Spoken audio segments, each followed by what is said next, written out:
Hafide, and welcome to this episode of My Story. I'm your host, Destiny Cruz. In this episode, we are focusing on the critical services used to diagnose and treat cancer, in addition to the compassionate medical workers who provide them at Guam Radiology Consultants. Join us in conversation with CEO and Medical Director of Guam Radiology Consultants and Chairman of the Physicians Advisory Group to the Governor, Dr. Nathaniel Berg, and nurse practitioner Stephanie Tyron from GRC. All this in this episode of My Story.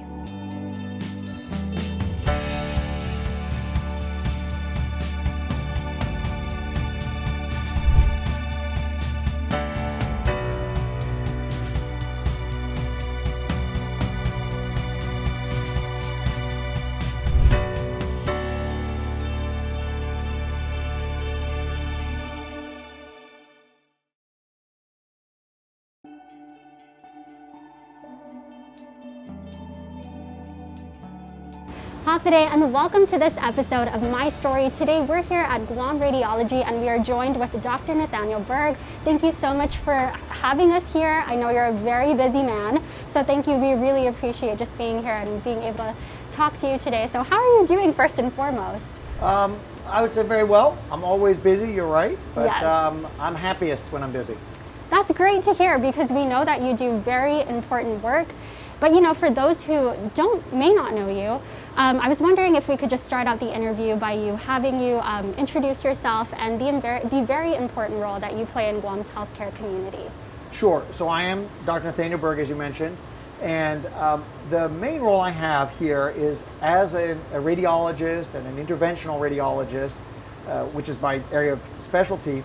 And the introduction mostly I would say starts with Guam, that I came to Guam a little over 25 years ago now, and have been part of a team of healthcare providers who took on the challenge of the foundation, taking where we were, the foundation that had been laid by many other physicians before we started, Correct. and trying to bring the quality of care up even higher and make it available for as many people as possible on Guam. So that's basically who I am amongst a large number of physicians and other healthcare providers who have done that. And here at Guam Radiology, the idea was to build a radiology community, build a radiology network and a facility that could provide the highest level of radiology care, both diagnostic and treatment-wise, which we can talk about, Yes. and make it available on Guam so people didn't have to leave.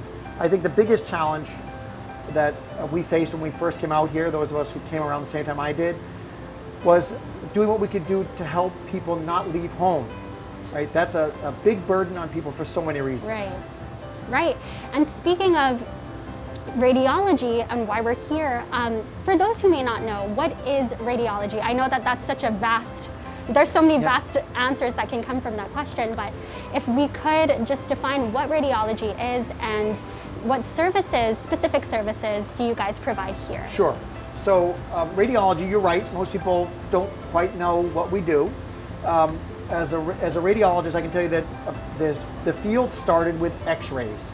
And if you go back 50 or more years ago, radiologists mostly just looked at, I shouldn't say just, but they looked at x-rays and tried to make as close a diagnosis as possible based upon x-rays. And then more technology came out, such as fluoroscopy, which is a live x-ray, and angiography, where you could put a catheter into an artery and use x-rays to guide that. And then ultrasound came out, which is just using sound waves to make diagnoses. And then came CAT scans, like this machine here. They got fancier and fancier. Very fancy. And MRI, and then we have nuclear medicine. And you're right, it's a very broad field. Yes. And initially it was just used to make diagnoses, or even I could say suggest a diagnosis. So for example, on a chest x-ray, we would say there's a mass and we think it might be cancer. Then that has gone forward over many, many years to the point where we can use those tools that we were originally using to suggest a diagnosis to actually guide making a specific diagnosis. Wow. So for example, this machine here, if we find that someone has a mass in the lung and we say we think it's cancer, we can bring them back and use the CAT scan to guide a needle into the mass, get a few pieces and get out, to avoid the need for surgery to make that diagnosis, and then have someone look at it under a microscope and say, you were right, it is a cancer, or sometimes, aha, it actually turns out it's a scar from an infection, which means that person avoided treatment that would not have been able to be decided upon if we weren't able to get that piece. Not only can I find what I think is that lung cancer, then make a diagnosis with a biopsy, but I actually can go in there with a special device that is super thin, and patients often can't see where we went in through their skin. It's so thin. Wow. And the device will go in, we put it in the middle of the tumor, and it emits microwaves and will kill the cancer inside the body. And it's almost futuristic in that you can't even tell where we went in, but we use that to kill cancer. And we've done many of them now in the liver, in the kidney, and it's actually quite amazing that someone can come in with say they are having abnormal labs that say something might be in the liver. Right. We do an ultrasound, we say we think there's a tumor there. We do a CAT scan, we confirm that there's a tumor there. We bring them back and I use the CAT scan to guide getting a piece, and we say, yes, it's cancer. In many of those cases, we can then bring the patient back through a tiny hole, which they usually can't see. We can cure that cancer here in this room, and 4 hours later the patient goes home. Wow. With no liver cancer, having been diagnosed a week earlier, and a week later, or maybe 2 weeks later, they're cured, and they never set foot in a hospital. It's a very big team that's involved. I may be the person in front of the camera today, but behind me sit a large number of people at Guam Radiology Consultants who make an effort to help me help patients and help Dr. Shea and Dr. Jaffe on our pain management side. Right, right. It's a huge team. We just happen to sit at the front and the more visible people. Right. But that whole team has brought that to Guam, where people now, we're looking at hundreds, have been cured and not have to leave Guam. Speaking of the fact that these methods are minimally invasive, I wanted to ask you, what is the pain management like, and what kind of pain management do you guys offer here for patients? Sure. Well, I think it warrants me telling you that it mostly started with me, because I had such extraordinarily bad back pain going back to around 2002, 2003. And I sought the care of Jan Bollinger, again, one of the people who had laid the foundations for those of us who helped to move things even to another level. Right. And he said, you don't need surgery. You can get a therapeutic injection in the back, and it may get rid of your pain. I'd had a big disc rupture, and maybe 4 hours later, my pain was gone. And I'd had pain for years. Wow. A couple hours later, my pain was gone. It comes back on occasion, and I get another injection. Maybe a year or two it comes back, I get an injection. Now, right here on this table. And so that started to get me thinking, we need to bring that to Guam. So we assembled a team whose project was to bring pain management to Guam at a high level. And that has expanded now to where we have board certified pain management specialists here, including Dr. Todd Jaffe, who's highly experienced. And we have a large team that evaluates. We have specialists in the evaluation of the images, so that someone gets an MRI. Dr. Malika Junipar, Dr. Ashish Kandawal can look at the studies and say, this is a good candidate. They then get evaluated further by someone like myself, or Linnell, one of our advanced nurse practitioners who has 20 years of experience in pain management, or Dr. Jaffe. And we all evaluate them. And then the majority of patients, we help avoid surgery. Some of the patients have already had surgery and they still have pain. We work very closely with our community of, you could say, pain management people who are involved, such as the surgeons, the neurosurgeons, including the chiropractors and the physical therapists, so that we work as a team and don't jump right to one thing or another. So you try conservative care. If that doesn't work, you might try chiropractic care or physical therapy, and then maybe you're a good candidate to come in here and we can get rid of your pain. And that includes pain in the joints. Mostly we focus on the back and the neck, but all the joints, like the knees and the hips and the shoulders, we're extraordinarily lucky in that we have Dr. Pichi Piana, who not only did she do high-level training in radiology, but she went on to do advanced training at the University of California, San Diego, in musculoskeletal radiology, focusing on the joints and not just on imaging them, that is CAT scans and MRIs Right. and the like, but on treatment of pain coming from the joints. And she's homegrown. She's an Yes. academy graduate, went to Bishop before that, her mom, school nurse, and we all worked to try and entice Peachy, who's extremely well trained, to come home. And she, I think, also saw an opportunity to make a difference in this community, and she's made an extraordinary difference. Do patients have to be referred here to receive treatment here? And just as a follow-up question, how critical are the services that you provide here in regard to people who have illnesses like cancer? How critical is the treatment and the diagnosis? So on the pain management side, we do accept self-referrals, that you can come in and say you need to see somebody. We prefer to work with primary care providers, and oftentimes that's because we want to ensure that the more simple methods of treatment, that the right medications have been used, physical therapy and the like, before patients come to us. Because otherwise we might end up sending them back and saying, well, first you need to do physical therapy. So if the audience, anyone watching this, says, oh, maybe I'm a good candidate, they can ask their primary provider to refer, because we would prefer that. Even if they come on their own, Right. we still will keep the primary care provider involved. Yes. That's an important thing for us. Of course. But yes, you can come on your own. Some people just moved here, don't have primary care providers, and maybe they had pain management somewhere else before they arrived in Guam. They can come on their own. Most of our referrals for cancer treatment come from oncologists, that is, Right. those who use chemotherapy and other medications, or radiation oncologists, those who use radiation to make that diagnosis. And almost always we will we will have an oncologist already involved, but sometimes we don't. I know that we talked about the importance of providing services for the people of Guam so that they don't have to go off island. So how important is that for you as a physician to, provide this very needed care to people here in Guam? Well, I think it boils down to the golden rule, right? If I don't want you to have to go off island for any treatment, and that means, because it means I don't have to go. It means my family doesn't have to go. So if I don't want my wife to have to go off island for treatment, then I want to extend that to everybody's wife, Right. somebody's child, somebody's mom. And I think if we take that approach, and I think most healthcare providers do, is to before you make a decision, is to think, how would you want your family member treated? If we follow that rule, then we are constantly trying to find a way that people don't have to go off island. Now, I'll tell you that in some areas, you have to start sometime. Some patient had to be that first one that we treated for cancer, and at that early stage, we will tell people, I'm just starting out with this. I believe I can do it safely, and I will treat you as best I can. If you're able to go to a higher level of care, you're certainly welcome to do that.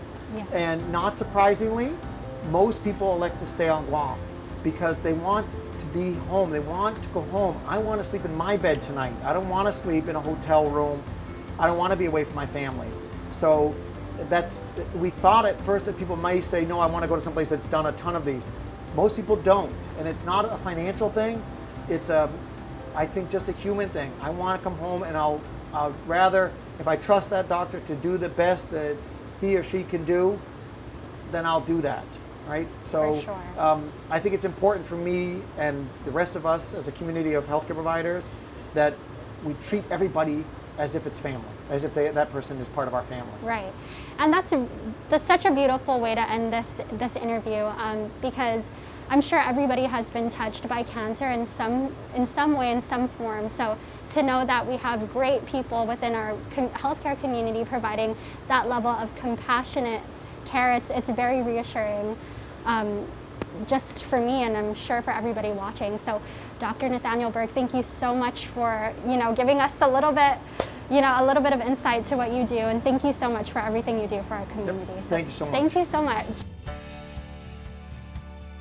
Up next, we will speak with nurse practitioner Stephanie Tyron about her experience providing compassionate and comprehensive care to her patients.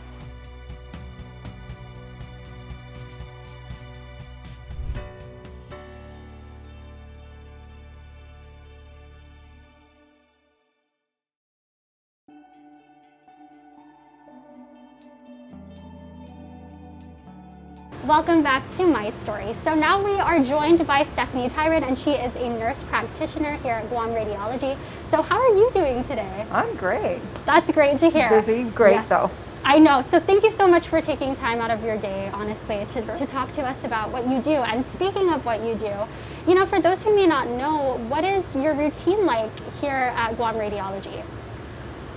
Just like any clinical day with any other kind of provider in any other clinic, full clinic day of patients, and they consist of consultations for procedures and follow-ups and treatment options. Speaking about treatment options for different cases that involve endovascular surgical cases, cancer diagnosis, just different things. It's very hard to put it all into one specific particular day, but every day is a little different, as you can imagine. I can only imagine. Yeah. And it does sound very busy. Yes. But you know, Dr. Berg was singing your praises. You know, he was really saying that you provide such compassionate care for your patients, and I think that's amazing.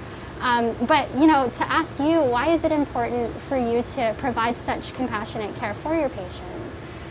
Well, you know, I think first off, as a nurse practitioner, we are providers, much in the same that a doctor can provide care, diagnose, treat, but we come from a very holistic approach to medicine. We come from a very different aspect of medicine and a different approach to care. Not any worse, not any better, just very different. Right. And as you know, nurses do a lot of bedside care. A lot of us nurse practitioners had to have had bedside care experience and one-to-one care with patients in the hospital setting, in a clinical setting. Right. So we spend a lot of face-to-face time with patients, Right. and getting to learn about patients. So the holistic approach to care is important for a lot of us nurses, because nursing is a calling. It's a calling of passion, period. Yeah. Speaking of that, being face-to-face with patients, obviously, you know, patients who come through the door are going through such difficult times in their lives. So to have that person or that support during that time is so important. Yes. And, you know, I wanted to ask you specifically for patients who come in here who are experiencing cancer, again, why is it so important to provide that support and that compassion, not just, you know, from a medical standpoint, but, you know, just as a human being? Okay. You know, I'm going to speak personally from my experience. Part of my background is end-of-life care for patients who are facing the end of life, albeit cancer, albeit, you know, untreatable heart conditions, or whatever the case may be. These are patients who have probably run through the whole system of treatment and management and chose to no longer pursue curative measures because they want to take back control of their life, or maybe because there's nothing else that can be done and they want to take back the quality of their life. So that's my history, right? But from a nursing perspective, and from the standpoint of possibly being a patient myself one day, we do a lot of teaching. Not formal teaching, but we sit down and we discuss pathophysiology with the patients, what may have caused, what we can do to understand how medications work for a particular ailment. Because it is my belief, and it's a lot of nurse practitioners' beliefs, that if we are able to get you to understand the disease process, Right. and understand how the treatment options will help to ameliorate or mitigate some of the symptoms or help improve some of the outcomes, that gives you back some control. And I think that if you better understand the treatment or better understand the disease process, you're more likely to do better at whatever options you choose for treatment. Right. I mean, I hope it's not too confusing. No, that makes so much sense. If you It understand does. how this particular lab, why we look at this, Yes. and if you understand how this correlates to what you're experiencing or what you're Right. not experiencing, Right. or what's really going on even though you don't feel it, then I think you have a better chance at taking control and having better outcomes in the end, period. Definitely. So, yeah, that's the compassionate part. What is the most rewarding aspect of what you do? There's a lot of it. Personally, the biggest one for me is when patients sit there and say to me, I appreciate that you took the time to explain this to me. I've had, this, and this for years, and I never understood it. But the fact that you took the time out to let me understand what's going on with me and let me understand how this process I'm going through helps me, because it relieves their anxiety, it relieves their fears, it makes them ready to be able to tackle whatever these scary things are. If I explain to you what this is and why we need to look at this and show you and break it down in terms that's easier to understand, you're less fearful. Right. You're less fearful of the journey, right? So that is my biggest reward. I know that it's going to be different for a lot of other providers, but for me, that's the biggest one. And then the thank you for the compassion you showed me and my family. You didn't, assume that we just understood everything, because we don't. And being diagnosed with cancer, or possibly facing a cancer diagnosis, because in the process, I'm going to reel this back. You asked me about my daily. So in the process, I do a lot of the consultations. Dr. Berg, Dr. Shea, the interventional radiology team, they are the very technical. These guys know this in and out. They do a lot of the peeling away and the dissecting and trying to read this. This is hard, right? My part is the gathering the information, gathering the background and the history, and then when the results come out, sitting down and discussing with them, not just the results, but getting them to have a bigger, broad perspective. Right. The word cancer is scary. It's scary. It is. It's scary, and it's very hard to swallow and digest and process in one sitting. But if I can make you understand that the type of cancer you have doesn't necessarily correlate to dying, that we have these many options, and when patients walk out of the room thanking myself or the other nurse practitioners, just saying thank you because I'm not as scared now. That's the biggest reward for me. Right. Absolutely. Yes, and not even to downplay, the importance of what you do. And of course, my story, I always bring up my grandpa because he has cancer. So to just, the fact that there are people like you, it's very beautiful. So thank you. I appreciate that, because I cry a lot with my patients. Me too. I cry a lot with my patients because I think it's important for them to understand that us providers, we can come off as robots because we have a lot of patients, and it doesn't make us insensitive to what's going on. So there are many days I cry. There are many days that's really heavy for me. But it just means I'm still doing what I love to do. It still means that I'm in the right place and I'm doing the right thing. It's still listening to my calling, right? And I'm sure that's the same for a lot of nurses and a lot of nurse practitioners and it's hard to explain. It's just a calling. And if I could get to the level with my patients and let them understand, I care about you too. Right. And I lose sleep at night. I wake up in the middle of the night thinking about Mrs. A and Mrs. B and Mr. C, and asking myself, did I do everything I could for that patient? And if I feel like there's something I missed, we'll call them up and say, listen, I think maybe we should, here's something else I thought about. Yeah. Right. So, well, that's our day. I'm so thankful for people like you in the healthcare community, and thank you so much. You've impacted my family in a beautiful way, and thank you so much for all you do.